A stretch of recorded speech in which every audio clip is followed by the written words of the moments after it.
Thinking back to the inception of this book almost 3 decades ago, I can recall the intense excitement and the sense of discovery I felt in studying freshly the ideological themes of revolutionary America.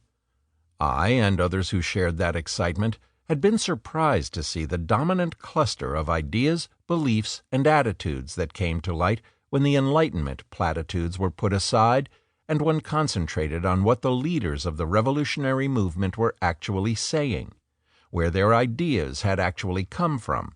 how those ideas had cohered, and how, though derived from a different world, they had articulated circumstances unique to North America. Those discoveries emerged from a deeply contextualist approach to history, an immersion in the detailed circumstances of a distant era, and an effort to understand that world not as it anticipated the future, but as it was experienced by those who lived in it. In that context, it became clear that the ideology of the American Revolution was a blend of ideas and beliefs that were extremely radical for the time, and that are implicitly radical still. In fact, I called the book, when it was first published, The Transforming Radicalism of the American Revolution, and worked out some of the broader implications of that theme in Chapter 6, The Contagion of Liberty. The ideology of the Revolution, derived from many sources, was dominated by a peculiar strand of British political thought. It was a cluster of convictions focused on the effort to free the individual from the oppressive misuse of power, from the tyranny of the state. But the spokesmen of the Revolution, the pamphleteers, essayists, and miscellaneous commentators, were not philosophers, and they did not form a detached intelligentsia.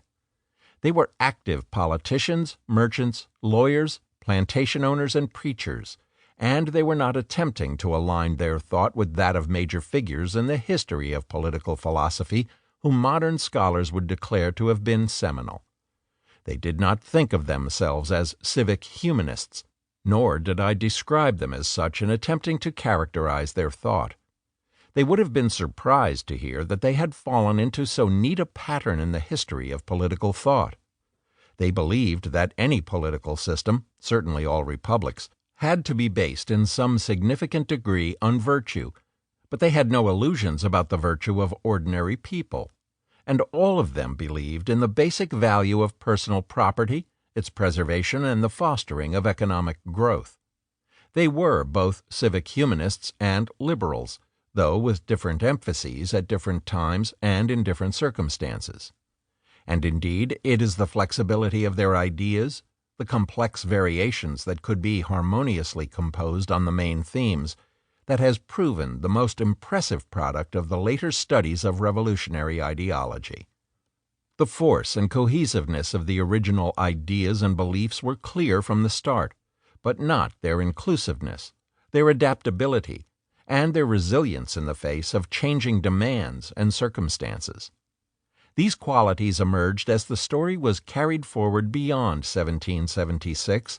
and one could examine in detail the encounters of these ideas with new and different problems. In the first phase of their effort to think through and put to use the ideas they had inherited and valued most, the main subject of this book, they directed their attention to corruption abroad and the acute political dangers they faced at home, and concluded that perpetuation of the freedom they had known required, at whatever cost, the destruction of the political and constitutional system that had hitherto governed them. In the next phase, reforming, according to progressive principles, the public life of the separate states, they drew on ideas, implicit and explicit in what had gone before, related to the technical problems of liberalizing the small-scale governments with which they were deeply familiar and which made no claims to the powers of nation-states. The final phase, perverse it seemed to many, in view of the main concerns of the pre-revolutionary years, was the construction of a new national government of great potential power, a government that would rule over a diverse community and that previously had existed, feebly, only in the desperation of war. But to build such a nation-state to replace the power system from which they had only recently escaped seemed to reverse the direction of the ideological revolution they had created.